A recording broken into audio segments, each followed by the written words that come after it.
गलियों में हल्की धुंध पसरी थी। हवा में ताजगी थी, लेकिन उस घर के आंगन में मातम पसरा था, जहां एक बूढ़े किसान की मौत हो गई थी। बूढ़े का नाम रघुनाथ था और वह अपने पीछे 4 बेटे छोड़ गया था। चारों मूर्खों की मिसाल थे। गांव के लोग उन्हें रतन, मोहन, भीखा और गंगा के नाम से जानते थे। रघुनाथ के पास बड़ी संपत्ति तो नहीं थी, लेकिन एक मजबूत कदकाठी का घोड़ा जरूर था, जिसे वह बड़े प्यार से पालता था। यह घोड़ा उसके लिए सिर्फ एक सवारी का साधन नहीं, बल्कि परिवार का सदस्य जैसा था। चारों भाई अपने पिता की मौत पर रोने का नाटक कर रहे थे, लेकिन उनके दिमाग में असली चिंता यह थी कि अब इस घोड़े का क्या किया जाए। विरासत को बांटने की मूर्खता चारों भाई आंगन में बैठे थे।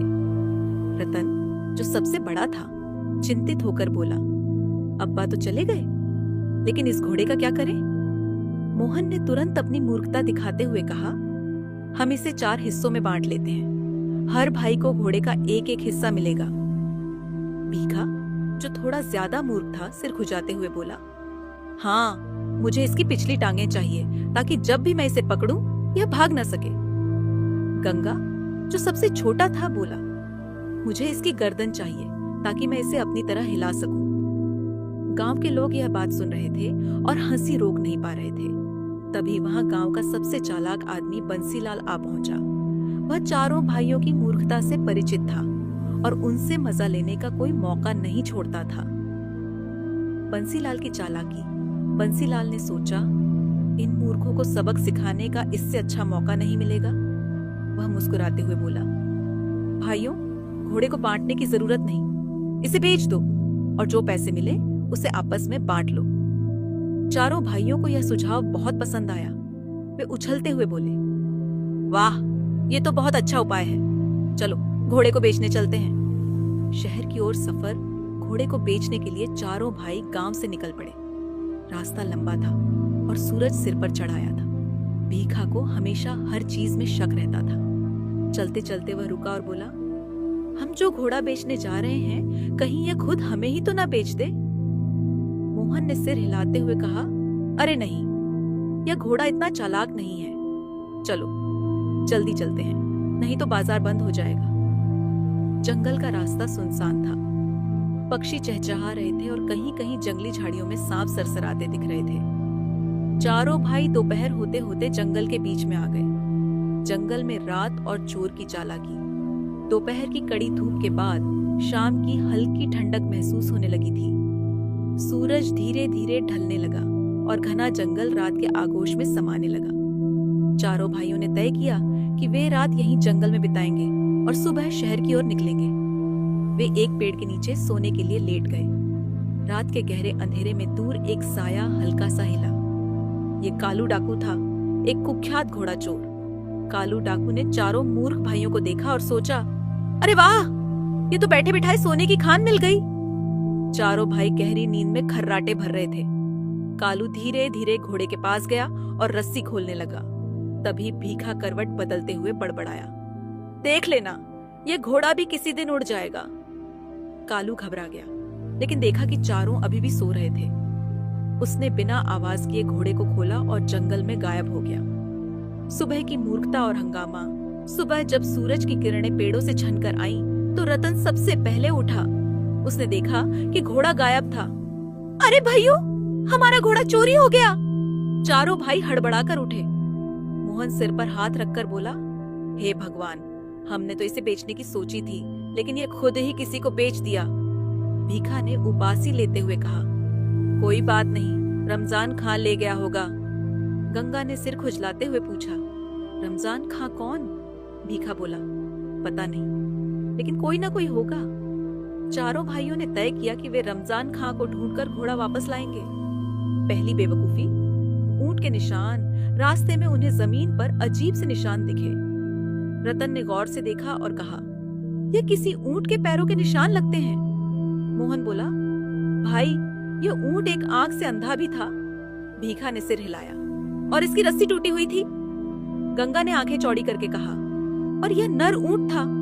उसी समय सामने से एक परेशान आदमी भागता आया और उनसे पूछा, भाइयों, क्या आपने मेरा ऊंट देखा? चारों भाइयों ने एक साथ कहा, हाँ, वह एक आंख से अंधा था, उसकी रस्सी टूटी हुई थी और वह नर ऊंट था। आदमी चौंक गया। तो फिर बताओ वह कहाँ गया? चारों भाई एक साथ बोले, हमने ऊंट देखा तो नहीं, लेकिन हमें सब कुछ पता है। आदमी भड़क गया, तुम लोग झूठ बोल रहे हो, चलो राजा के पास, वही फैसला करेगा। चारों भाइयों की हालत खराब हो गई। वे ऊंट को देखे बिना ही उसके चोर बन गए थे। अब वे राजा के दरबार में जाने के लिए मजबूर हो गए। अगला भाग, राजा का दरबार और दूसरी मूर्खता के दरबार में चारों भाइयों की अगली परीक्षा होने वाली थी। राजा का विशाल दरबार, चारों भाई ऊंट के मालिक के साथ राजा रणधीर सिंह के भव्य महल की ओर जा रहे थे। उनके पैर कांप रहे थे, क्योंकि अब तक उन्होंने राजा को कभी सामने से नहीं देखा था। महल दूर से ही सोने की तरह चमक रहा था। ऊंची दीवारों पर चौकसी कर रहे सैनिक तीर कमान लिए खड़े थे।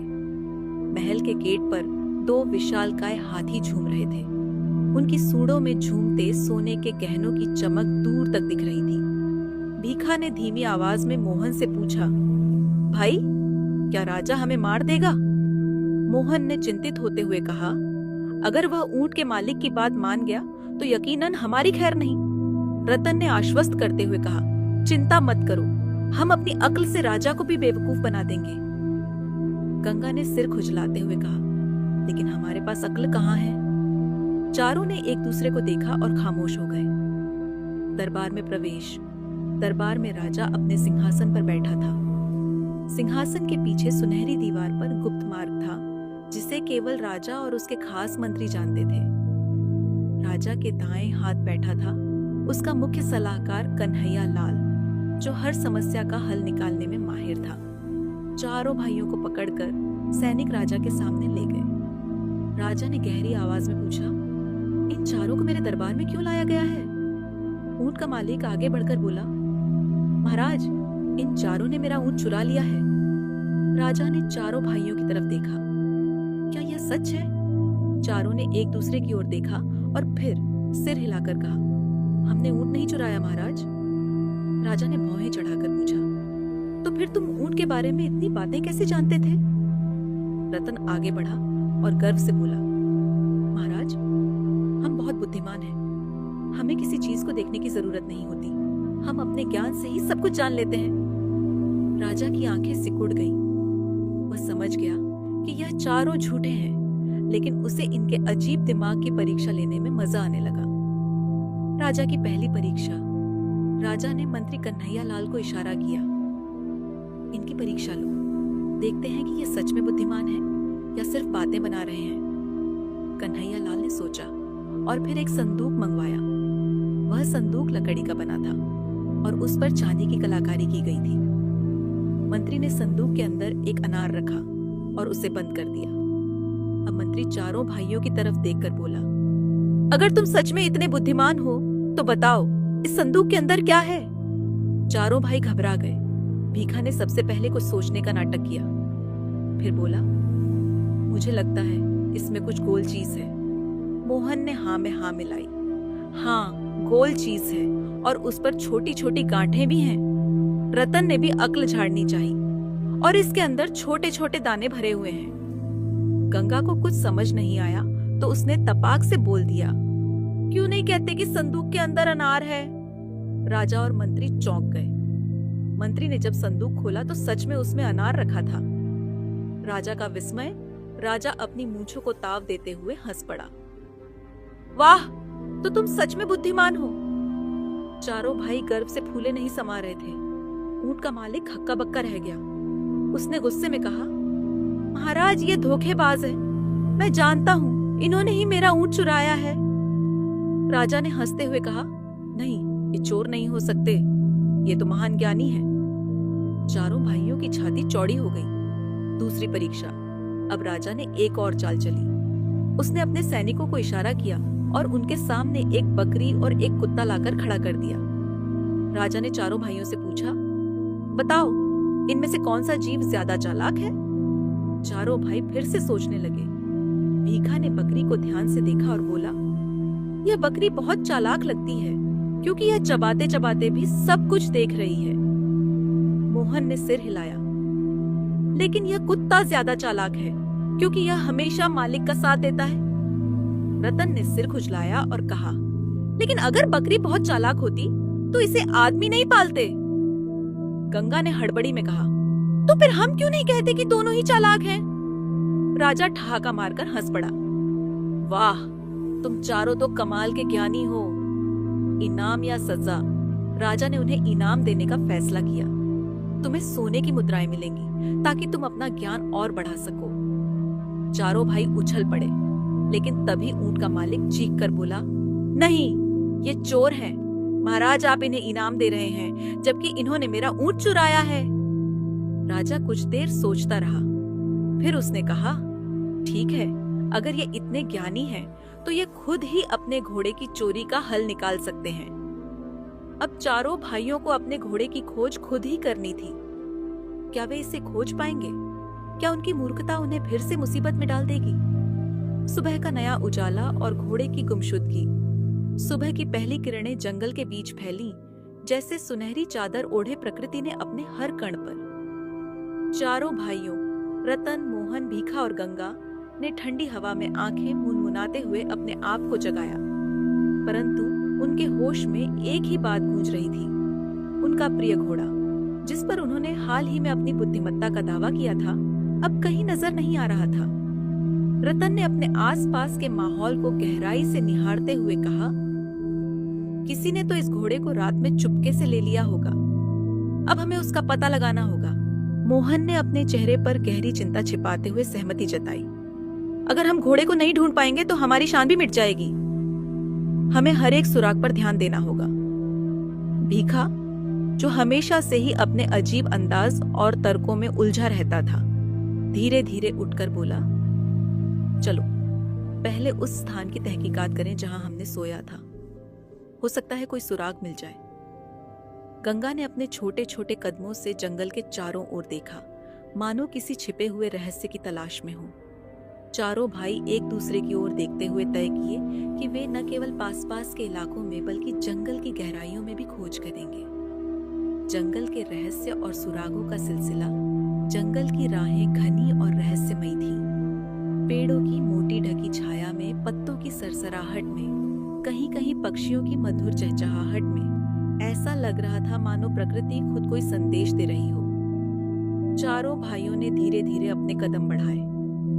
रतन ने अपनी आंखों में चमक के साथ कहा, देखो, यहाँ एक मिट्टी के निशान हैं। ऐसे लगते हैं जैसे किसी भारी कदम ने इन्हें दबा दिया हो। मोहन ने ध्यान से आसपास का निरीक्षण किया। यह निशान सीधे उस दिशा में जा रहे हैं जहां से हमारा घोड़ा गायब हुआ था। हमें इन्हें फॉलो करना चाहिए। भीखा ने अपने हाथों से मिट्टी में उथले निशान छूते हुए कहा, यह निशान कुछ अजीब है। लगता है कि घोड़ा किसी ऐसे स्थान पर गया होगा जहां पेड़ों की छाया बेहद गहरी हो। गंगा ने धीरे धीरे आगे बढ़ते हुए कहा, शायद हमें उस नदी के पास पहुंचना चाहिए जहां पानी की हलचल में कुछ सुराग छुपे हो सकते हैं। चारों भाइयों ने मिलकर निर्णय लिया कि वे सबसे पहले नदी के पास जाकर देखें। रास्ते में उन्होंने कई बार रुके और मिट्टी के निशानों, टूटे हुए पौधों और पेड़ों के झुकाव से संकेत पाने की कोशिश की। कभी कभी उन्हें ऐसा भी महसूस हुआ मानो कोई अनदेखा हाथ उनके मार्गदर्शन में हो, परंतु वे अपने मन में उठते संदेह को टालते रहे। रास्ते में उन्हें कई अद्भुत दृश्य देखने को मिले। एक ऐसे पेड़ की शाखा जहां रंग बिरंगे फूल खुले थे, एक छोटी सी झील जिस पर सूरज की किरणें नाचती हुई पड़ रही थी, और ऐसे कई क्षण जब प्रकृति अपने अनजाने रहस्यों को खोलने लगी। परंतु घोड़े का कोई सुराग नहीं मिला। नदी किनारे की खोज और दिल में उठता संदेह। आखिरकार चारों भाई नदी के किनारे पहुंचे। नदी का पानी धीरे धीरे बहता हुआ शांत लहरों के साथ किनारे को चूम रहा था। रतन ने अपने कदम धीमे धीमे बढ़ाते हुए कहा, यहाँ पानी के किनारे शायद कोई निशान हो सकता है। देखो, किनारे की मिट्टी में कुछ गहरी छापें हैं।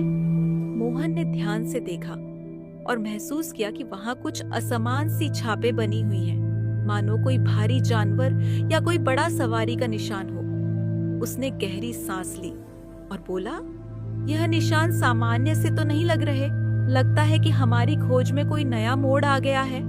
भीखा ने अपनी जिज्ञासा को नियंत्रित करते हुए कहा, अगर घोड़ा यहाँ कभी आया भी होगा तो हो सकता है कि उसने नदी के पास कुछ पानी पीते हुए अपना निशान छोड़ दिया हो।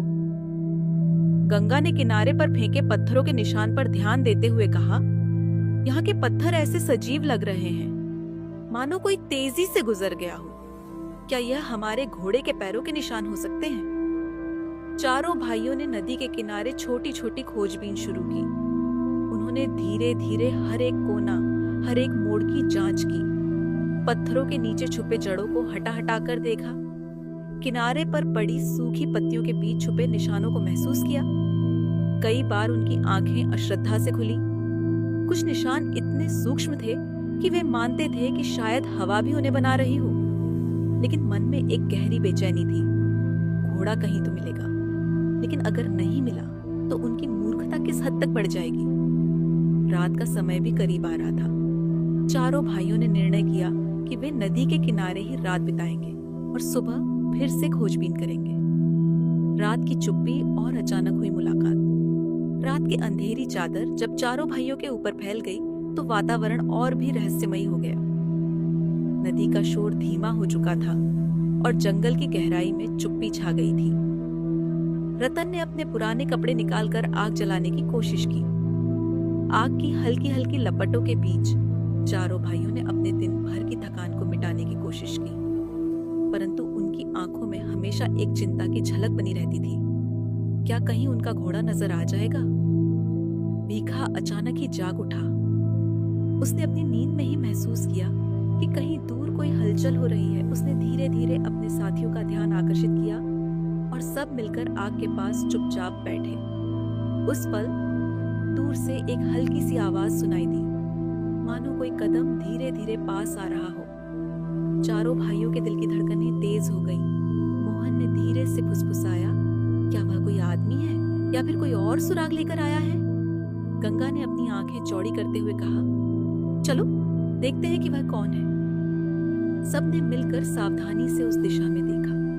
अंधेरे में एक परछाई दिखाई दी जो धीरे धीरे उनके पास आ रही थी। उस परछाई के पास आते आते उन्होंने देखा कि वह कोई जवान आदमी था जिसके चेहरे पर चिंता और थकान साफ झलक रही थी। उस आदमी ने बिना ज्यादा शब्द कहे चारों भाइयों से पूछा, क्या आप लोग यहाँ से होकर जा रहे हैं? मुझे कुछ जानकारी चाहिए। चारों भाइयों ने एक दूसरे की तरफ देखा। वे जानते थे कि यह मुलाकात किस कदर महत्वपूर्ण हो सकती है। रतन ने साहस जुटाकर जवाब दिया, हाँ, हम गांव से निकलकर यहाँ आ गए हैं, परंतु हम कुछ खास ढूंढने आए हैं। हमारा प्रिय घोड़ा जो कल रात गायब हो गया था। उस जवान आदमी ने गहरी आंखों से चारों का निरीक्षण किया और बोला, मैं भी इसी क्षेत्र की एक खबर सुनकर आया हूँ। कुछ दिनों पहले ही यहाँ एक ऐसा सवारी देखा गया था जो बहुत ही अजीब ढंग से भाग रहा था। मैं मानता हूँ कि वह आपके घोड़े से संबंधित हो सकता है।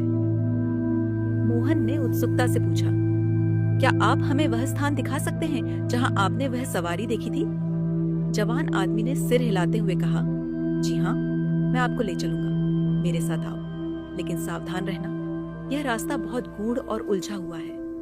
रहस्यमयी मार्ग और अनदेखी चुनौतियां। चारों भाइयों ने बिना समय गंवाए उस जवान आदमी का साथ लिया। वह उन्हें एक संकरी और घुमावदार पगडंडी की ओर ले चला जो जंगल की ओर गहराई में जा रही थी।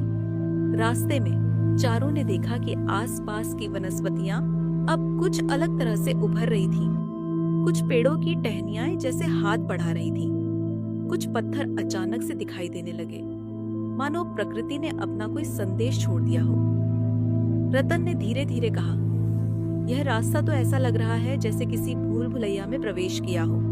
मोहन ने अपना ध्यान केंद्रित करते हुए कहा, हमें हर एक निशान पर गौर करना होगा। शायद यही वह सुराग हो जो हमारे घोड़े के बारे में हमें बताएगा। भीखा कभी कभार अपनी ओर मुड़कर देखता रहा, मानो वह किसी छिपे हुए राज का इंतजार कर रहा हो। गंगा अपनी सरलता के बावजूद हर कदम पर ध्यान दे रहा था। जवान आदमी उन्हें एक ऐसे स्थान पर ले आया जहां छोटी छोटी झाड़ियों के बीच एक पुरानी सी बेंच पड़ी थी। उस बेंच के पास एक छोटा तालाब था जिसके पानी में चांदनी की झलक दिखाई दे रही थी। आदमी ने धीरे से कहा, यहाँ से कुछ दूरी पर एक खुला मैदान है जहाँ पर कल रात कोई तेज सवारी देखी गई थी। चारों भाइयों ने तालाब के किनारे बैठे हुए पानी में अपने प्रतिबिंब देखे। वहाँ की ठंडी हवा, पानी की मंद बहती लहरें और उस रात की यादें सब कुछ एक साथ मिलकर एक गूढ़ अनुभूति दे रही थी।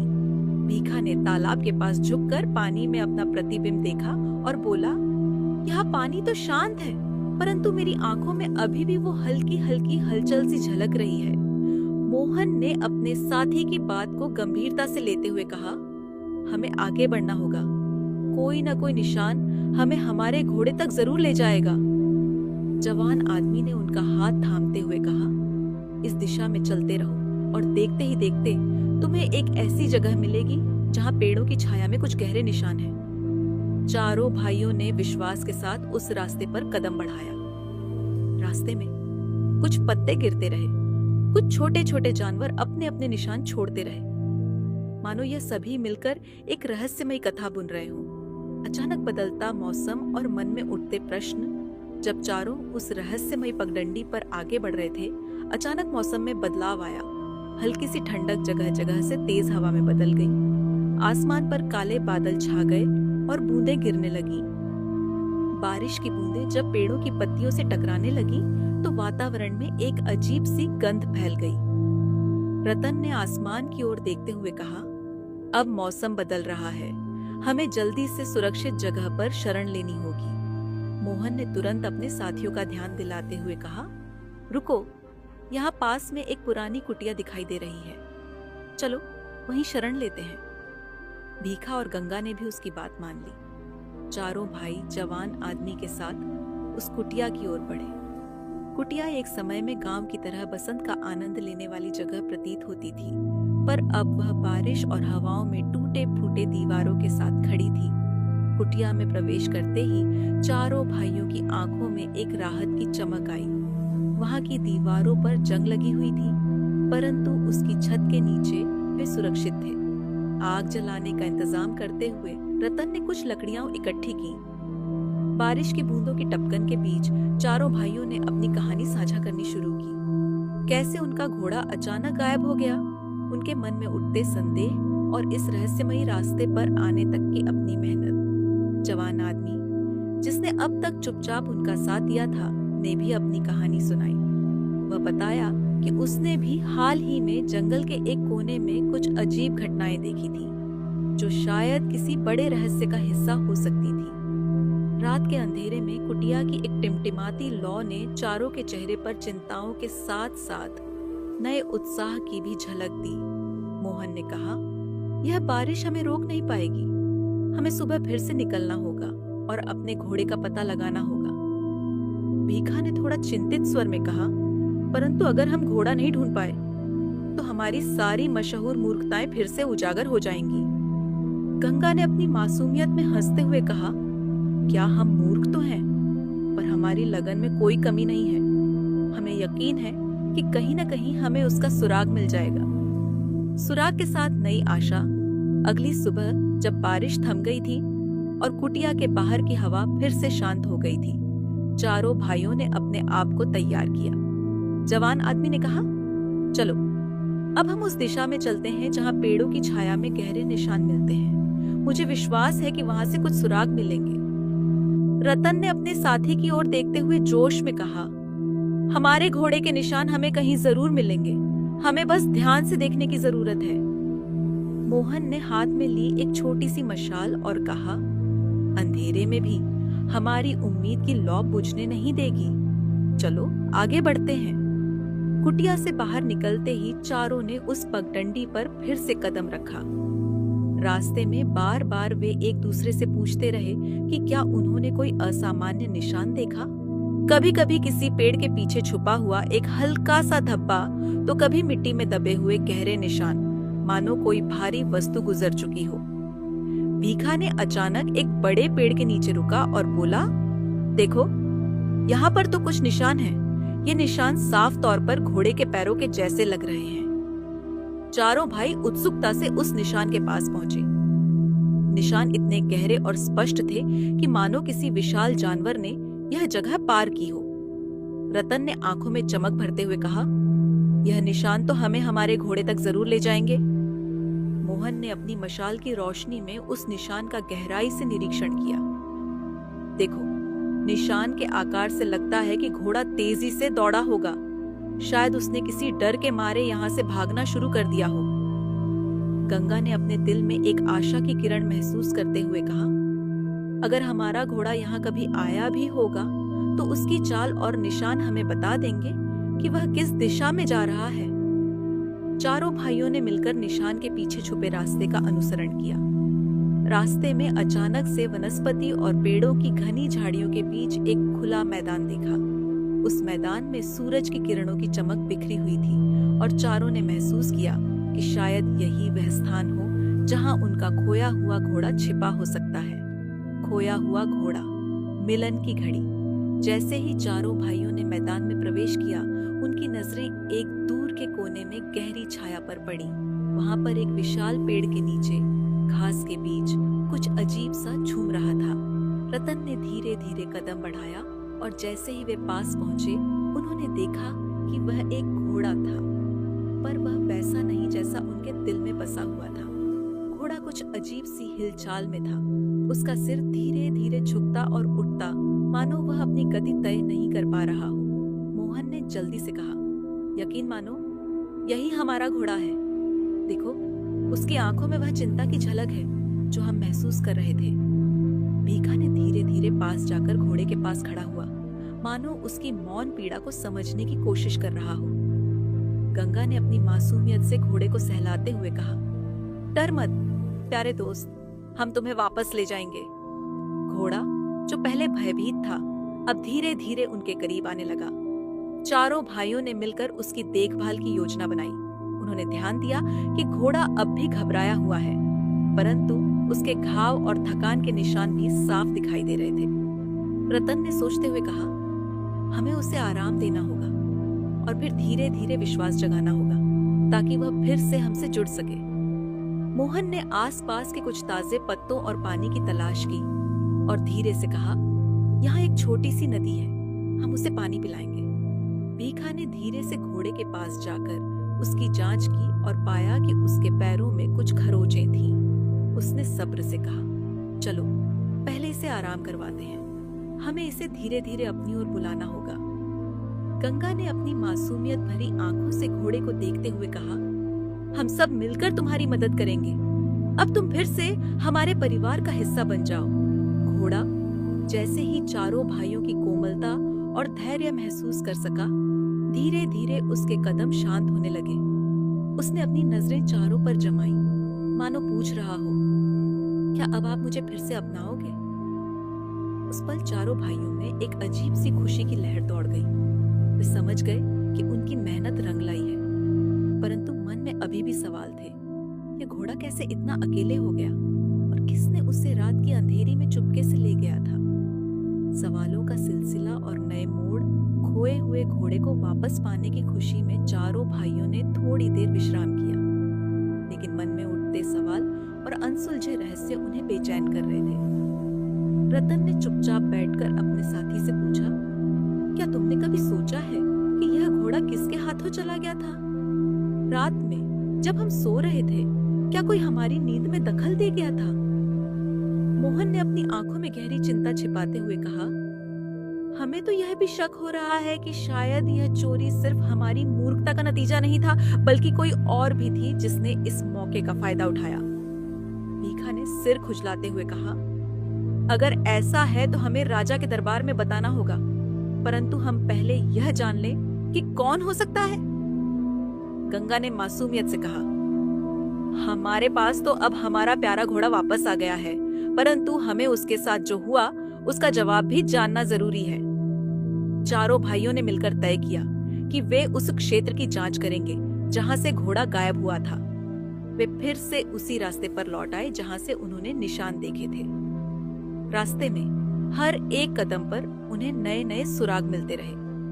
कभी एक टूटी हुई रस्सी, कभी किसी जानवर के बेहोश पैर के निशान, तो कभी हवा में उड़ती पत्तियों का एक अजीब सा झोंका।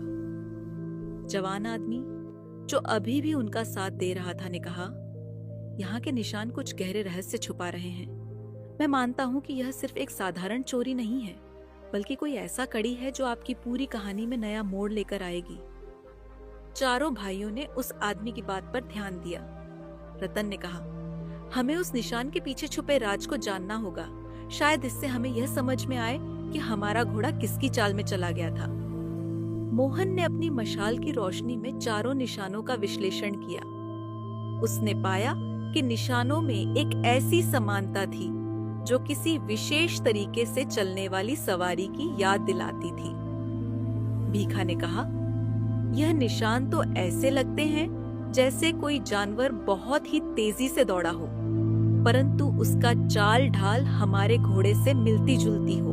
गंगा ने अपनी मासूमियत भरी आंखों से कहा, क्या हो सकता है कि हमारा घोड़ा किसी और का हिस्सा हो? पर फिर भी हमें इसका जवाब जरूर मिलना चाहिए। चारों भाइयों ने मिलकर निशानों का विशद निरीक्षण किया और धीरे धीरे एक नई राह की ओर बढ़ने का निर्णय लिया। अगला पड़ाव, रहस्य के और भी अंधेरे में जैसे ही चारों भाई निशानों का अनुसरण करते हुए आगे बढ़े, जंगल की गहराई में एक नई चुनौतियां उन्हें इंतजार कर रही थी। वहां के रास्ते अब और भी संकरी और अंधेरे हो गए थे। रतन ने धीरे से कहा, यहाँ तो ऐसा लग रहा है कि हम किसी भूल भुलैया में प्रवेश कर गए हैं। मोहन ने अपनी मशाल की रोशनी में आगे बढ़ते हुए कहा, हमें धैर्य रखना होगा। हर मोड़ पर हमें कोई न कोई सुराग जरूर मिलेगा जो इस रहस्य को उजागर करेगा। भीखा और गंगा ने अपने अपने विचारों में खोकर उस रहस्य को समझने की कोशिश की। जवान आदमी ने, जो अब उनके इस साहसिक सफर में गाइड की भूमिका निभा रहा था, कहा, इस जंगल में कई रहस्यमयी कहानियां बसी हुई हैं। कभी कभी यह कहना गलत नहीं होगा कि प्रकृति खुद ही अपने हाथों से जवाब देती है। देखो, इन पेड़ों के बीच झांकते हुए सूर्य की किरणें मानो कुछ कहने की कोशिश कर रही हों। चारों भाइयों ने उस विचार पर गहराई से विचार किया। उन्होंने महसूस किया कि उनकी यह यात्रा सिर्फ एक खोए हुए घोड़े की खोज नहीं थी, बल्कि एक ऐसे अनुभव का हिस्सा बन रही थी जिसमें उनके जीवन के अन्य पहलू भी उजागर हो रहे थे। उनकी अपनी कमजोरियां, उनकी आशाएं और उन गहराइयों में छुपे हुए सवाल जिन्हें उन्होंने अब तक कभी नहीं सुना था। जब सूरज की पहली किरणें फिर से फैलने लगी, तो चारों भाइयों ने तय किया कि वे इस रहस्य की गहराई में उतरेंगे और चाहे जो भी मोड़ आए, वे अपनी खोज जारी रखेंगे। उनका मन अब केवल एक उद्देश्य से भर चुका था, अपने प्रिय घोड़े का रहस्य सुलझाना और यह जानना कि उस रात क्या हुआ था जिसने उन्हें इस अजीबोगरीब सफर पर भेज दिया था। जंगल में वापसी और नए सुराग। चारों भाई अब अपने घोड़े को लेकर जंगल से बाहर निकलने की तैयारी कर रहे थे, लेकिन उनके दिमाग में अभी भी ढेर सारे सवाल थे। घोड़ा आखिर कहाँ चला गया था? उसे किसने चुराया और क्यों? क्या यह चोरी महज संयोग थी या इसके पीछे कोई गहरी साजिश छिपी थी? रतन ने गंभीर स्वर में कहा, हमें अब सीधा गांव वापस नहीं जाना चाहिए। हमें पहले यह पता लगाना होगा कि घोड़ा किसके हाथ में चला गया था। मोहन ने सहमति जताई। हाँ, अगर हम इस रहस्य को नहीं सुलझाते तो हो सकता है कि आगे भी हमारे साथ ऐसी घटनाएं होती रहें। भीखा और गंगा ने सिर हिलाया। सभी ने तय किया कि वे घोड़े के पैरों के निशानों और अन्य सुरागों का पीछा करेंगे। घोड़े के खुरों के गहरे निशान मिट्टी पर बने हुए थे। कुछ निशान सामान्य थे, लेकिन कुछ ऐसे भी थे जो यह संकेत दे रहे थे कि घोड़ा तेजी से दौड़ रहा था, मानो वह किसी चीज से बचने की कोशिश कर रहा हो। गंगा ने झुककर निशानों को ध्यान से देखा और कहा, ये निशान इतने गहरे हैं, इसका मतलब है कि घोड़ा बहुत डरकर भागा होगा। भीखा ने चारों ओर नजर दौड़ाई और अंधेरे जंगल में एक दिशा की ओर इशारा किया। देखो, वहां झाड़ियों में कुछ अजीब सा हिल रहा है। चारों भाई धीरे धीरे उस ओर बढ़े। झाड़ियों के पास पहुंचकर उन्होंने देखा कि वहां एक टुकड़ा पड़ा था। यह किसी का फटा हुआ कपड़ा था जिस पर खून के धब्बे थे। रतन ने कपड़े को उठाया और गंभीरता से बोला, यह तो किसी इंसान का है और लगता है कि यहाँ कुछ बहुत बुरा हुआ है। रहस्यमयी रास्ता और संदिग्ध चरित्र। अब उनके सामने दो रास्ते थे। एक, वे सीधे अपने गांव लौट सकते थे और राजा को यह रहस्य बता सकते थे। दो, वे इस सुराग का पीछा कर सकते थे और पता लगा सकते थे। थे कि यह खून से सना कपड़ा किसका था। मोहन ने पहली बार बिना ज्यादा सोचे समझे कहा, हमें इस कपड़े का पीछा करना चाहिए। अगर यह किसी अपराध की निशानी है तो हमें सच तक पहुंचना ही होगा। भीखा, जो हमेशा मजाकिया अंदाज में बोलता था, आज गंभीर था। उसने धीरे से कहा, हमें सावधान रहना होगा। अगर यह कोई साजिश है तो हमारे लिए यह खतरनाक हो सकता है। चारों ने फैसला किया और आगे बढ़े। थोड़ी देर चलने के बाद उन्होंने देखा कि जंगल का यह हिस्सा बाकी हिस्सों से काफी अलग था। यहाँ पेड़ ज्यादा घने थे और चारों ओर अजीब सी नमी और ठंडक फैली थी। हवा में एक अजीब सी गंध थी, मानो यहाँ कुछ सड़ रहा हो। रास्ते में उन्हें एक टूटी हुई गाड़ी मिली। गाड़ी लकड़ी की बनी थी और उसके पहिए आधे टूट चुके थे। गंगा ने उत्सुकता से पूछा, क्या यह किसी व्यापारी की गाड़ी हो सकती है? मोहन ने गाड़ी के टायरों को छूकर देखा और बोला, यह बहुत पुरानी नहीं लगती, यह हाल ही में टूटी होगी। भीखा ने गाड़ी के अंदर झांक कर देखा और वहां से उसे एक कागज मिला।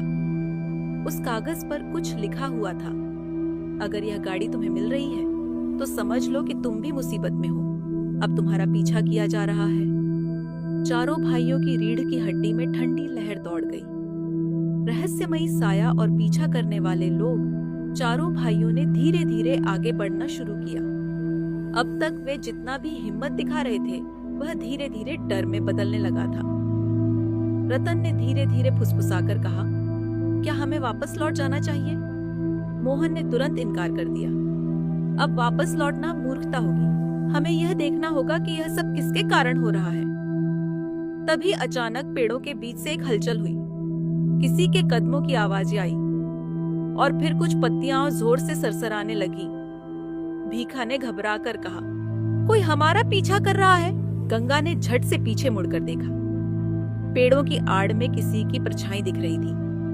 रतन ने धीरे धीरे अपनी आवाज में गंभीरता लाकर कहा, अगर कोई हमारा पीछा कर रहा है तो हमें खुद को बचाने के लिए कोई योजना बनानी होगी। चारों भाई अब बेहद सतर्क हो गए। उन्होंने अपनी गति धीमी कर दी और यह दिखाने लगे कि उन्हें कुछ भी संदेह नहीं हुआ, लेकिन वे ध्यान से पेड़ों के पीछे छुपी परछाइयों को देख रहे थे। कुछ दूर जाने के बाद उन्होंने एक झाड़ी के पीछे दो आदमी देखे। वे अजीब से कपड़े पहने हुए थे और उनके हाथों में लोहे की छड़ें थी। मोहन ने धीमे स्वर में कहा, ये कौन हो सकते हैं? भीखा ने धीरे से अंदाजा लगाया, शायद यही लोग घोड़े की चोरी में शामिल थे। अचानक हुआ हमला और रहस्य का खुलासा। चारों भाइयों ने उन आदमियों से बचने की योजना बनाई। वे झाड़ियों के पीछे छिप गए और इंतजार करने लगे कि वे आदमी आगे बढ़े। कुछ ही क्षणों में उन दोनों ने आपस में बातचीत शुरू कर दी। पहला आदमी बोला, मुझे नहीं लगता कि वे लोग अब तक समझ पाए होंगे कि घोड़ा हमने ही चुराया था। दूसरा आदमी हंसा और बोला, हाँ, और वे इतने मूर्ख हैं कि अब हमें खुद ही उनकी खोजबीन में मदद करनी होगी। चारों भाइयों को समझ में आ गया कि यह दोनों आदमी ही असली चोर थे। भीखा ने धीरे से गुस्से में कहा, अब हमें इनसे बदला लेना होगा। मोहन ने रणनीति बनाकर कहा, पहले इन्हें फंसाना होगा। हमें इन्हें यकीन दिलाना होगा कि हम बेवकूफ ही हैं। चारों भाइयों ने अपनी रणनीति के अनुसार एक बड़ा खेल खेला। वे अचानक झाड़ियों से बाहर निकले और अनजान बनने का नाटक किया। रतन ने भोलेपन से पूछा, भाइयों, क्या आपने कोई घोड़ा देखा है? वे दोनों आदमी हंसने लगे और बोले, अरे हाँ, हम तो इस जंगल के रखवाले हैं, हम तुम्हारी मदद करेंगे। मोहन ने मासूमियत से पूछा, लेकिन हमें कैसे यकीन हो कि आप हमारी मदद करेंगे? पहला आदमी हंसकर बोला, अगर हम झूठ बोल रहे होंगे तो हमें राजा के पास ले जाना। यही वह मौका था जिसका चारों भाई इंतजार कर रहे थे। रतन ने झट से कहा, ठीक है, तो चलो राजा के पास। अब वही फैसला करेगा कि तुम सच कह रहे हो या झूठ। दोनों चोर एक दूसरे को देखकर घबरा गए। वे समझ गए कि वे चारों भाई अब मूर्ख नहीं थे। राजा के दरबार में न्याय। क्या चारों भाई इन चोरों को राजा तक ले जा पाएंगे? क्या राजा उनकी बात मानेगा? और इस रहस्य के पीछे और कौन कौन शामिल था? संदिग्धों को पकड़ने की रणनीति। चारों भाइयों के दिमाग में अब एक ही लक्ष्य था, किसी भी तरह इन दोनों चोरों को राजा के दरबार तक ले जाना और वहां सच को उजागर करना। लेकिन यह आसान नहीं था। रतन ने धीरे से बाकी भाइयों को इशारा किया और फुसफुसाया, अगर हम इन दोनों को जबरदस्ती राजा के पास ले जाने की कोशिश करेंगे तो ये भाग सकते हैं। हमें चालाकी से इन्हें फंसाना होगा। मोहन ने सहमति जताते हुए कहा, हमें ऐसा दिखाना होगा कि हम अब भी मूर्ख हैं, ताकि ये खुद ही हमारे साथ चलने के लिए तैयार हो जाए। भीखा ने आंखें मिचकाकर कहा, तो क्या हमें फिर से मूर्ख बनने का नाटक करना होगा? गंगा ने सिर हिलाया और उत्साहित होकर बोला, हाँ, यह मजेदार होगा। हम इनसे कह सकते हैं कि हमें राजा से एक बड़ा इनाम मिलेगा अगर हम अपने घोड़े के चोरों को पकड़कर ले जाएं। चारों भाइयों ने तुरंत योजना बनाई। मूर्खता का नाटक और चोरों का जाल में फंसना। चारों भाई चोरों के पास पहुंचे और अजीब अजीब सवाल पूछने लगे, ताकि वे खुद को बहुत ही भोला और मूर्ख साबित कर सके। रतन ने भोलेपन से कहा, भाई, हमें लगता है कि हमारे घोड़े ने खुद ही भागकर किसी को बेच दिया है। क्या ऐसा हो सकता है? मोहन ने सिर खुजलाते हुए कहा, शायद घोड़ा खुद किसी व्यापारी को पसंद आ गया हो और उसने पैसे लेकर खुद को बेच दिया हो। भीखा और गंगा हंस पड़े और बोले, हाँ हाँ, हमारा घोड़ा बहुत चालाक है। दोनों चोर आपस में देखकर मुस्कुराए। उनमें से एक फुसफुसाकर बोला, ये चारों सच में मूर्ख हैं, हमें कोई खतरा नहीं है। तभी भीखा ने जानबूझकर एक और अजीब बात कही, अगर हम राजा को असली चोर दिखा दें तो वह हमें सोने की मुद्राएं देगा। बस हमें यह तय करना होगा कि चोर कौन है। यह सुनते ही दोनों चोर सतर्क हो गए, लेकिन अब वे चारों भाइयों को पूरी तरह मूर्ख समझ चुके थे। पहला चोर बोला, अच्छा, अगर राजा से इनाम मिलेगा तो हम भी तुम्हारी मदद करेंगे। हम खुद राजा के पास चलेंगे और उसे बताएंगे कि हम तुम्हारे दोस्त हैं। रतन ने अंदर ही अंदर मुस्कुराते हुए कहा, वाह, फिर तो चलो राजा के पास। अब चारों भाई सफल हो चुके थे। चोर बिना किसी शक के खुद ही राजा के दरबार में जाने को तैयार हो गए थे। राजा के महल की ओर यात्रा। अगले दिन सुबह चारों भाई और दोनों चोर गांव की ओर रवाना हुए। रास्ते में चारों भाई जानबूझकर मूर्खतापूर्ण बातें करते रहे, ताकि चोरों को लगे कि वे अभी भी असली खेल नहीं समझ पाए हैं। मोहन ने हंसते हुए कहा, अगर हमारा घोड़ा हमें सोने की मुद्राएं दिलवा सकता है तो हमें उसे और ज्यादा चोरी होने देना चाहिए। गंगा ने चौंक कर पूछा, क्या मतलब? भीखा ने सिर हिलाया, अरे, अगर हमारा घोड़ा रोज चोरी होगा और हम रोज राजा के पास जाकर शिकायत करेंगे तो हमें रोज सोने की मुद्राएं मिलेंगी। दोनों चोर फिर से हंसने लगे और बोले, तुम चारों वाकई मूर्ख हो। रतन ने सिर झुकाकर कहा, हाँ, यह तो है, लेकिन हमारे पास राजा की ताकत है, वह हमारी मदद करेगा। चोरों ने सोचा कि राजा के पास जाकर वे अपने आप को निर्दोष साबित कर देंगे, इसलिए वे निश्चिंत होकर चारों भाइयों के साथ महल की ओर बढ़ते गए। राजा का भव्य दरबार और न्याय की घड़ी। चारों भाई जब राजा रणधीर सिंह के दरबार पहुंचे तो वहां पहले से ही कई लोग अपने अपने मामलों के लिए खड़े थे। दरबार बहुत विशाल था।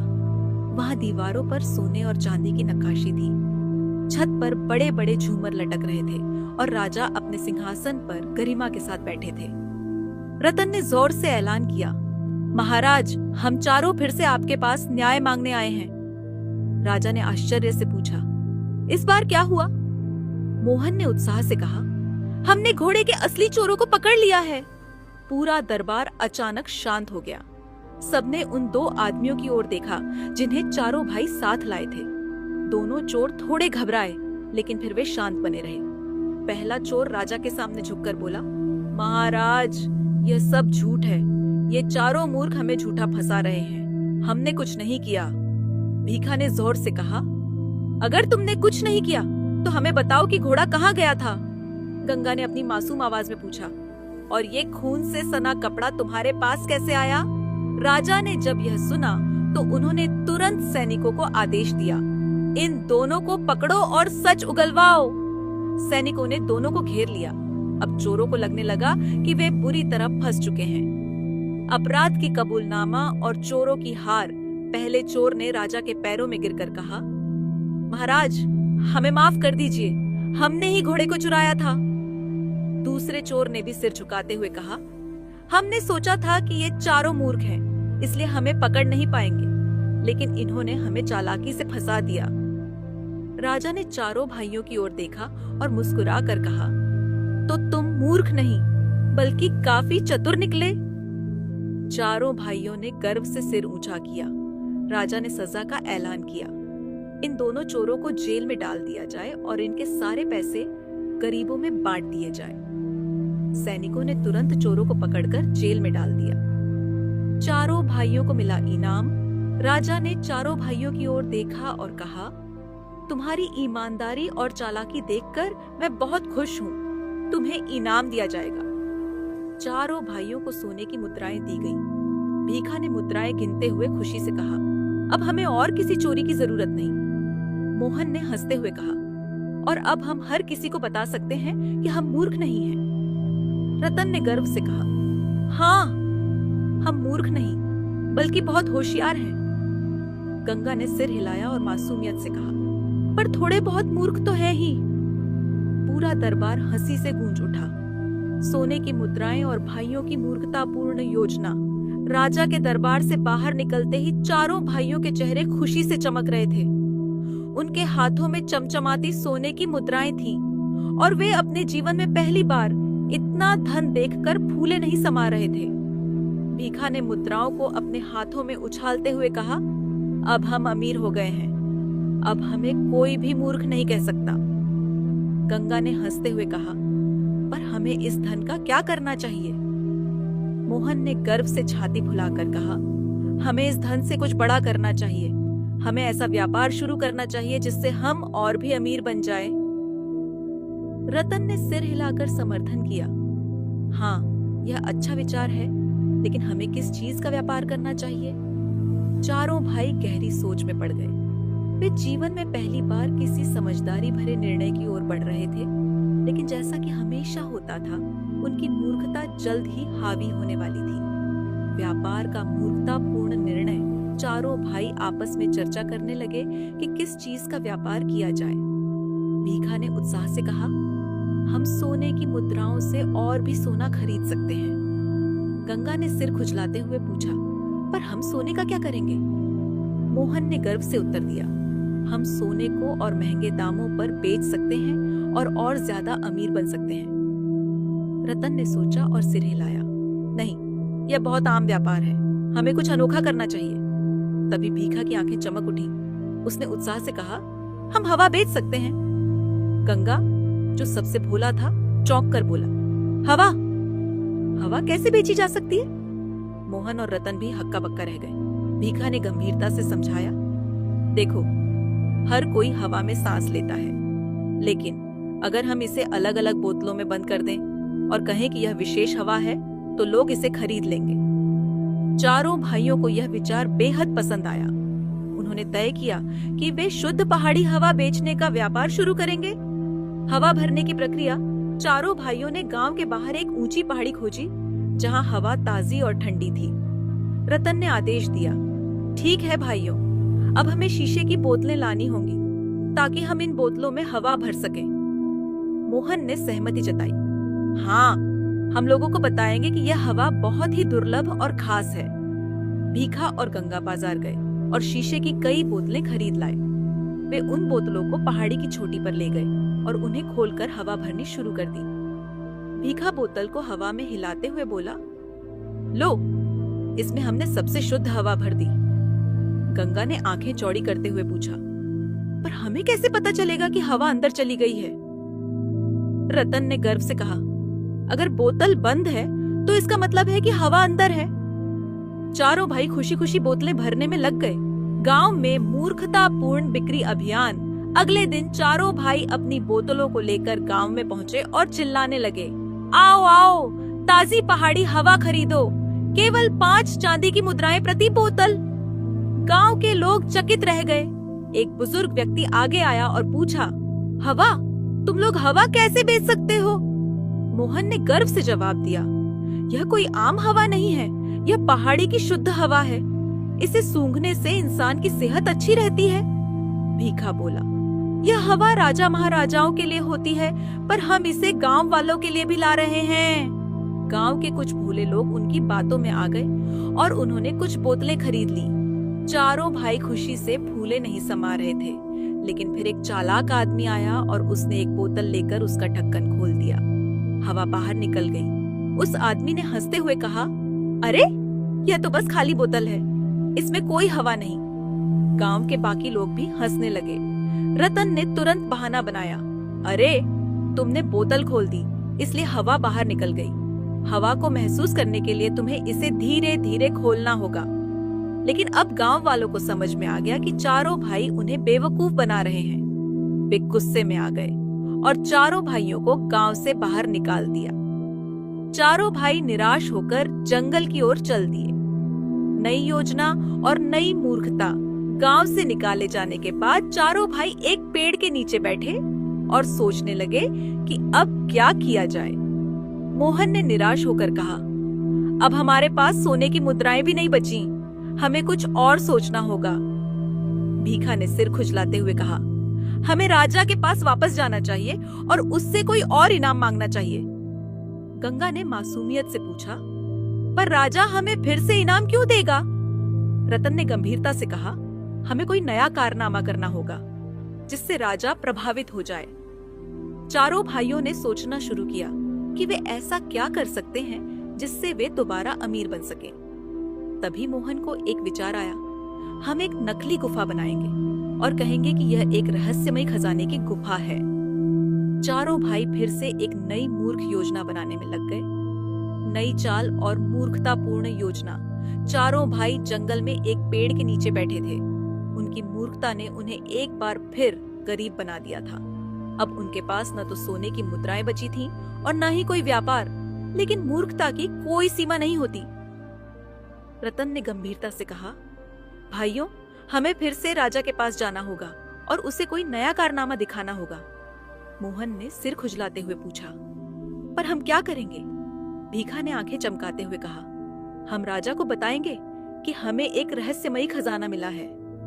गंगा ने उत्सुकता से पूछा, पर खजाना लाएंगे कहां से? रतन ने सोचा और फिर बोला, हम एक गुफा बनाएंगे और उसमें खजाना छिपाने का नाटक करेंगे। फिर हम राजा को बुलाएंगे और कहेंगे कि हमने एक महान खजाने की खोज की है। चारों भाइयों को यह विचार बहुत पसंद आया। वे राजा को मूर्ख बनाकर फिर से धनवान बनने का सपना देखने लगे।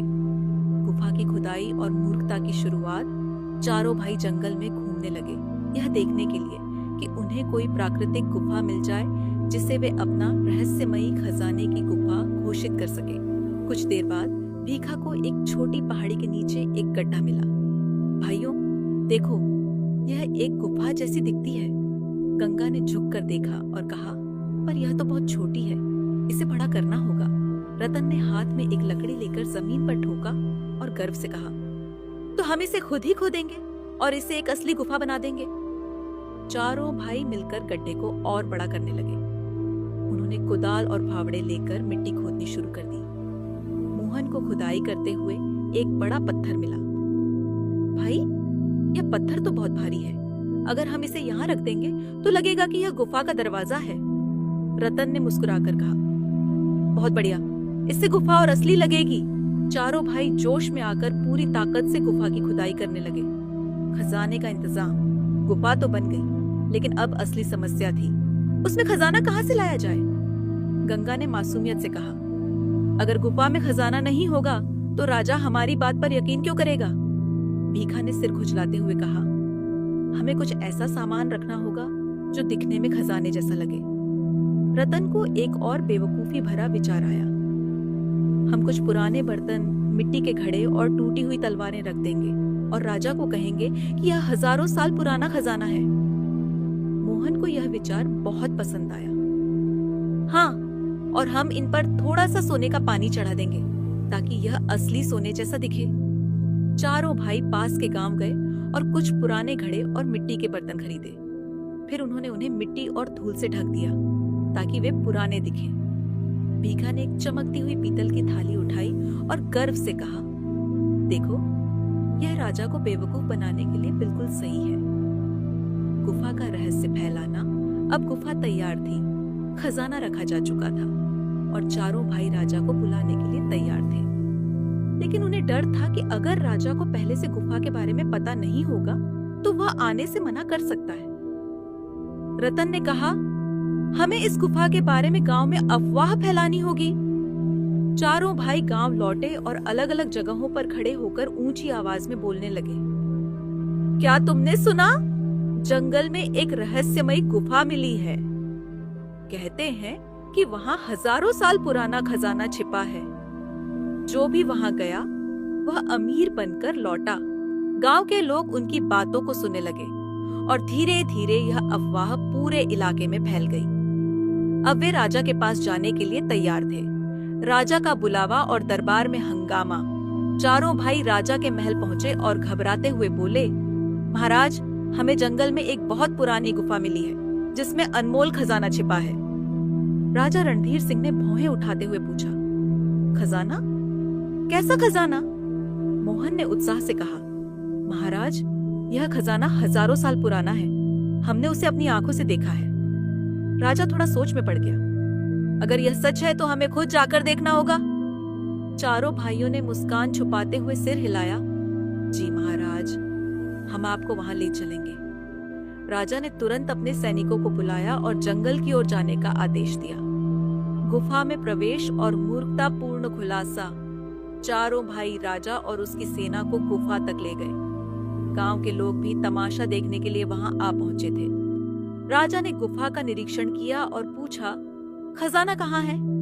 रतन ने नाटक करते हुए कहा, महाराज, हम आपको दिखाते हैं। चारों भाई अंदर गए और मिट्टी में दबे घड़ों को निकाला। देखिए महाराज, यह बहुत पुराना खजाना है। राजा ने एक घड़ा उठाया, उसे साफ किया और अंदर झांका, लेकिन अंदर सिर्फ धूल और मिट्टी भरी थी। मोहन घबरा गया और जल्दी से दूसरा घड़ा खोला, लेकिन उसमें भी सिर्फ टूटी हुई चीजें निकली। राजा की भौहें तन गई। तुम लोगों ने हमें मूर्ख बनाया? भीखा ने हड़बड़ाकर कहा, नहीं महाराज, खजाना यही था। शायद कोई इसे पहले ही चुरा ले गया। गंगा ने सहमति में सिर हिलाया। हाँ महाराज, जब हम यहाँ आए थे तब यह खजाना पूरा भरा हुआ था। गांव के लोग हंसने लगे। राजा ने गुस्से में कहा, तुम चारों को अब सजा मिलनी चाहिए। चारों भाई घबरा गए और हाथ जोड़कर बोले, महाराज, हमें माफ कर दीजिए। हमने सिर्फ आपको प्रभावित करने के लिए यह योजना बनाई थी। राजा ने गहरी सांस ली और कहा, तुम्हारी मूर्खता इतनी महान है कि तुम्हें सजा देने का भी कोई फायदा नहीं। राजा ने सैनिकों को आदेश दिया, इन मूर्खों को जंगल में छोड़ दो ताकि वे फिर से कोई नई मूर्खता कर सके। जंगल में नई मुसीबत। चारों भाई जंगल में भटक रहे थे। सूरज धीरे धीरे ढल रहा था और चारों के पेट भूख से कुलबुला रहे थे। भीखा ने अपना पेट पकड़ते हुए कराह कर कहा, भाइयों, अब हमें खाने के बारे में सोचना चाहिए। हम ऐसे ही भूखे मर जाएंगे। गंगा ने इधर उधर देखा और मासूमियत से कहा, अगर हम जंगल में हैं तो हमें यहाँ खाना भी मिल सकता है ना? रतन ने सिर खुजलाते हुए कहा, हाँ, पर हमें ढूंढना पड़ेगा। मोहन ने पेड़ों की ओर इशारा किया, देखो, वहाँ कुछ फल लगे हैं। चारों भाई दौड़ते हुए उस पेड़ के पास पहुंचे और झटपट फल तोड़ने लगे। भीखा ने जल्दी से एक फल मुंह में डाल लिया, लेकिन जैसे ही उसने उसे चबाया, उसका चेहरा अजीब हो गया। ओ गग, ये तो बहुत कड़वा है। रतन ने डरकर पूछा, तूने किस चीज का फल खा लिया? भीखा ने इधर उधर देखा और एक बार फिर वही फल मुंह में डाल लिया। मोहन ने माथा पीट लिया, अरे, अगर पहले वाला कड़वा था तो दूसरा भी कड़वा ही होगा ना, बेवकूफ। गंगा ने हंसते हुए कहा, लगता है यह फल खाने लायक नहीं है। अब चारों भाई नई चीज की तलाश में चल पड़े। जंगल में रहस्यमयी रोशनी। चलते चलते शाम हो गई। जंगल घना और डरावना लगने लगा। हवा में अजीब सी सरसराहट थी और जुगनू चमकने लगे थे। तभी गंगा ने अचानक चौंक कर कहा, भाइयों, देखो, वहां रोशनी हो रही है। चारों भाई ठिठक गए और उस रोशनी की ओर देखने लगे। रतन ने धीमे स्वर में कहा, यह जंगल के बीच रोशनी कहाँ से आ रही है? मोहन ने अंदाजा लगाते हुए कहा, हो सकता है कोई कबीला यहाँ रहता हो। भीखा उत्साह से बोला, अगर वहां लोग रहते हैं तो हमें खाना भी मिल सकता है। चारों भाई धीरे धीरे उस रोशनी की ओर बढ़े। जब वे करीब पहुंचे तो देखा कि वहां एक छोटी सी झोपड़ी थी और बाहर आग जल रही थी, लेकिन वहां कोई आदमी नहीं दिख रहा था। रहस्यमयी झोपड़ी का रहस्य चारों भाई डरते डरते झोपड़ी के पास गए। भीखा ने फुसफुसाते हुए कहा, लगता है कोई अंदर है। मोहन ने झोपड़ी के दरवाजे को धीरे से खटखटाया। कोई जवाब नहीं आया। रतन ने हिम्मत करके दरवाजे को हल्का सा धक्का दिया और दरवाजा चरमराते हुए खुल गया। चारों भाई अंदर झांकने लगे। अंदर एक पुरानी लकड़ी की मेज रखी थी जिस पर कुछ बर्तन और खाने का सामान रखा था। गंगा खुशी से चिल्लाया, खाना देखो, यहाँ खाना रखा है। भीखा बिना कुछ सोचे समझे अंदर घुस गया और खाने पर टूट पड़ा। रतन और मोहन भी अंदर आ गए। उन्होंने चारों ओर देखा। झोपड़ी में दीवारों पर कुछ अजीब से निशान बने हुए थे और एक कोने में पुराना संदूक रखा था। मोहन ने संदूक की ओर इशारा किया, भाइयों, ये संदूक देखो, इसमें जरूर कुछ खास चीज होगी। भीखा, जो पहले से ही खाने में मस्त था, बोला, तुम लोग हमेशा खजाने के पीछे भागते रहते हो, पहले खाना खाओ। गंगा ने उत्सुकता से संदूक को छूते हुए कहा, पर हमें इसे खोलकर देखना चाहिए। चारों भाइयों ने संदूक खोला। संदूक के अंदर का रहस्य। संदूक खुलते ही चारों भाई चौंक गए। अंदर कुछ पुराने सिक्के, एक फटी हुई किताब और एक पुराना नक्शा रखा था। रतन ने किताब उठाई और पन्ने पलटने लगा। मोहन ने नक्शे को ध्यान से देखा और उत्साह से बोला, भाइयों, ये किसी जगह का नक्शा लगता है। भीखा ने मुंह भरा हुआ था, फिर भी उसने कहा, क्या यह फिर से कोई खजाने की बात है? गंगा ने नक्शे को देखते हुए कहा, हाँ, इसमें किसी पहाड़ी के नीचे बने रास्ते की ओर इशारा किया गया है। रत्न ने गंभीरता से कहा, अगर यह नक्शा सच है तो हमें इसे देखना चाहिए। चारों भाइयों ने तय किया कि वे इस नक्शे के पीछे छिपे रहस्य को जानने के लिए आगे बढ़ेंगे। अगले दिन की यात्रा और जंगल की पहेली। सुबह होते ही चारों भाई नक्शे के अनुसार जंगल में यात्रा करने लगे। रास्ते में उन्हें कई तरह की चुनौतियां आई। पहली चुनौती, रास्ते में नदी पार करनी थी, लेकिन पुल टूट चुका था। दूसरी चुनौती, जंगल में जंगली जानवरों की आवाजें आ रही थीं, जिससे वे डर गए। तीसरी चुनौती, नक्शे में जिस पहाड़ी की बात थी वहां जाने का कोई साफ रास्ता नहीं था। भीखा ने घबरा कर कहा, मुझे लगता है कि यह नक्शा हमें मुसीबत में डाल देगा। मोहन ने हिम्मत बढ़ाते हुए कहा, नहीं, हम इतनी दूर आ चुके हैं, अब वापस नहीं लौट सकते। रतन ने नदी को पार करने के लिए एक पेड़ का तना काटकर पुल बनाया और चारों भाई आगे बढ़े। जब वे पहाड़ी के पास पहुंचे तो देखा कि वहां सच में एक गुफा थी। गंगा ने चौंक कर कहा, क्या यह वही जगह है जिसके बारे में नक्शा बता रहा था? रतन ने नक्शे को ध्यान से देखा और सिर हिलाया। हाँ, अब हमें इस गुफा के अंदर जाना होगा। गुफा के अंदर का रहस्य। चारों भाई गुफा के अंदर घुसे। अंदर का माहौल अजीब था। गहरी अंधेरी गुफा में चारों ओर चमगादड़ उड़ रहे थे। भीखा डरकर बोला, भाई, मुझे यह जगह कुछ अजीब लग रही है। मोहन ने मशाल जलाते हुए कहा, हमें ध्यान से चलना होगा, हो सकता है यहाँ सच में खजाना हो। जैसे ही वे आगे बढ़े उन्हें एक पुराना लकड़ी का दरवाजा दिखा। रतन ने दरवाजे को धक्का दिया। दरवाजा चरमराते हुए खुला और चारों भाई अंदर दाखिल हुए। सच में मिला खजाना। अंदर जाते ही उनकी आंखें चौंधिया गईं। सामने एक बड़ी सी सोने की मूर्ति रखी थी जिसके चारों ओर पुराने सिक्के और कीमती पत्थर बिखरे हुए थे। गंगा खुशी से चिल्लाया, भाइयों, हमें सच में खजाना मिल गया। भीखा दौड़कर सिक्के उठाने लगा। हम अब राजा से भी ज्यादा अमीर बन जाएंगे। लेकिन तभी अचानक गुफा के अंदर एक रहस्यमयी आवाज गूंज उठी, जो भी इस खजाने को लेगा उसे श्राप मिलेगा। चारों भाइयों की हालत खराब हो गई।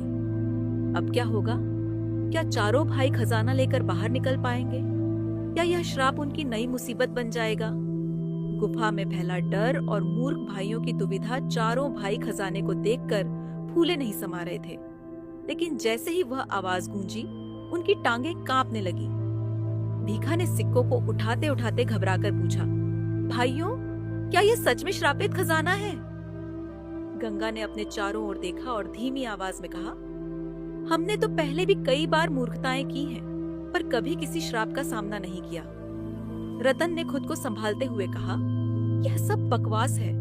यह कोई श्राप नहीं, बल्कि सिर्फ डराने की तरकीब है ताकि लोग इस खजाने को न छुए। मोहन, जो सबसे ज्यादा लालची था आगे बढ़ा और एक मुट्ठी भर सिक्के उठा लिए। उसने हंसते हुए कहा, देखो, कुछ नहीं हुआ, ये बस हमारा वहम था। बाकी तीनों भाइयों ने राहत की सांस ली। भीखा ने कहा, अगर श्राप सच में होता तो मोहन अभी तक गायब हो चुका होता। गंगा ने सिक्के उठाने के लिए हाथ बढ़ाया ही था कि गुफा के अंदर अचानक एक जोरदार आवाज हुई और जमीन हिलने लगी। गुफा के अंदर फंसने की नौबत। चारों भाइयों ने डर कर चारों ओर देखा। गुफा की दीवारों से पत्थर गिरने लगे और अंदर की जमीन अचानक कांपने लगी। रतन घबराकर बोला, क्या ये भूकंप है? मोहन, जो अब तक सिक्के इकट्ठा कर रहा था, हड़बड़ाकर बोला, लगता है कि यह खजाना सच में श्रापित है, जल्दी से भागो। भीखा ने सिक्के छोड़कर दरवाजे की ओर भागने की कोशिश की, लेकिन दरवाजे पर एक बड़ा पत्थर गिर चुका था। गंगा ने चिल्लाकर कहा, हम बाहर कैसे जाएंगे? चारों भाई अब सच में डर गए थे। रतन ने जल्दी से एक मशाल उठाई और गुफा के कोने कोने को देखने लगा। वहां कुछ टूटी हुई दीवारें थीं, जिनमें संकरे रास्ते दिख रहे थे। मोहन ने उंगली से इशारा करते हुए कहा, हमें यहाँ से निकलने के लिए कोई और रास्ता ढूंढना होगा। गुफा के अंदर सुरंग का रहस्य। चारों भाइयों ने मिलकर दीवारों को टटोलना शुरू किया। भीखा ने संयोग से एक जगह हाथ लगाया तो वहां की दीवार अंदर धंस गई। गंगा ने खुशी से चिल्लाया, भाइयों, यहाँ एक सुरंग है। चारों भाइयों ने जल्दी से सुरंग के अंदर कदम रखा। यह सुरंग सकरी और अंधेरी थी, लेकिन उनके पास मशाल थी, जिससे वे रास्ता देख सकते थे। भीखा ने धीरे धीरे चलते हुए पूछा, यह सुरंग हमें कहाँ ले जाएगी? रतन ने अंदाजा लगाते हुए कहा, हो सकता है कि यह गुफा का दूसरा रास्ता हो। मोहन ने आंखें चौड़ी करते हुए कहा, या हो सकता है कि यह हमें किसी और बड़े खजाने तक ले जाए। गंगा, जो सबसे छोटा और भोला था, डरते हुए बोला, हमें पहले यह देखना चाहिए कि यह रास्ता सुरक्षित है या नहीं। चारों भाई धीरे धीरे आगे बढ़ने लगे। सुरंग में छिपा दूसरा खजाना। कुछ ही देर बाद सुरंग का रास्ता खुला और वे एक और बड़े कक्ष में पहुंचे। यह कक्ष पहले से भी ज्यादा चमकदार था। यहाँ सोने चांदी की मूर्तियां, भारी सिक्कों की बोरियां और कई कीमती पत्थर रखे हुए थे। भीखा की आंखें चमक उठी। भाइयों, यह असली खजाना है। मोहन ने दौड़कर एक सोने की तलवार उठाई और कहा, अब हम राजा से भी ज्यादा अमीर बन जाएंगे। रतन ने चारों ओर देखते हुए कहा, पर हमें जल्दी करना होगा, कहीं फिर से कोई श्राप ना आ जाए। चारों भाइयों ने जल्दी जल्दी सिक्के और कीमती पत्थर अपनी जेबों में भरने शुरू कर दिए। गंगा ने उत्साह से कहा, अब हम राजा के पास जाएंगे और कहेंगे कि हमें असली खजाना मिल गया। मोहन ने हंसते हुए कहा, इस बार हम कोई मूर्खता नहीं करेंगे। हम राजा को आधा खजाना देंगे और आधा अपने पास रख लेंगे। लेकिन तभी गुफा की छत से एक जोरदार आवाज आई और वहां की चट्टानें दरकने लगीं। गुफा का द्वार बंद और भाइयों की बेवकूफी। चारों भाइयों ने डर कर देखा। गुफा के दरवाजे पर एक भारी चट्टान गिर रही थी। भीखा चिल्लाया, भागो, नहीं तो हम यहीं दब जाएंगे। चारों भाई दौड़कर दरवाजे की ओर भागे, लेकिन तभी मोहन के हाथ से सिक्कों की थैली गिर गई। मोहन सिक्के उठाने के लिए झुका और कहा, एक मिनट, मेरे सिक्के गिर गए।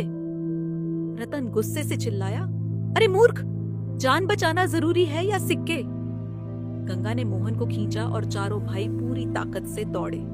जैसे ही वे बाहर निकले, एक जोरदार धमाके के साथ गुफा का दरवाजा पूरी तरह बंद हो गया। चारों भाई धूल में लथपथ बाहर गिरे। भीखा ने राहत की सांस ली। हमें बचा लिया भगवान ने। मोहन ने रोते हुए कहा, मेरा आधा खजाना अंदर ही रह गया। गंगा ने हंसते हुए कहा, पर आधा हमारे पास है ना, अब हम अमीर हैं। रतन ने मुस्कुराते हुए कहा, चलो अब इस खजाने को लेकर राजा के पास चलते हैं। अगला भाग, राजा का न्याय और चारों भाइयों की नई चुनौती। चारों भाई अब असली खजाने के साथ राजा के दरबार में जाने वाले हैं। राजा के दरबार की ओर यात्रा। चारों भाई अब जंगल से बाहर निकल चुके थे। उनके कपड़े धूल और मिट्टी से भरे हुए थे, लेकिन उनके चेहरे पर खुशी झलक रही थी। मोहन ने अपने कपड़े झाड़ते हुए कहा, अब हमें राजा के दरबार में जाना चाहिए। जब वह देखेगा कि हमारे पास असली खजाना है, तो वह हमें बहुत बड़ा इनाम देगा। भीखा ने सिक्कों से भरी अपनी झोली को कसकर पकड़ लिया और मुस्कुराते हुए बोला, अब कोई हमें मूर्ख नहीं कहेगा, हम राजा के सबसे अमीर दरबारी बन जाएंगे।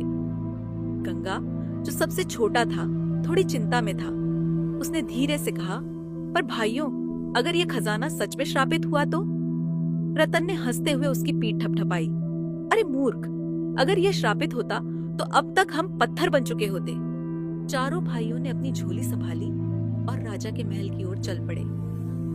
गांव में हंगामा और भाइयों की मूर्खता।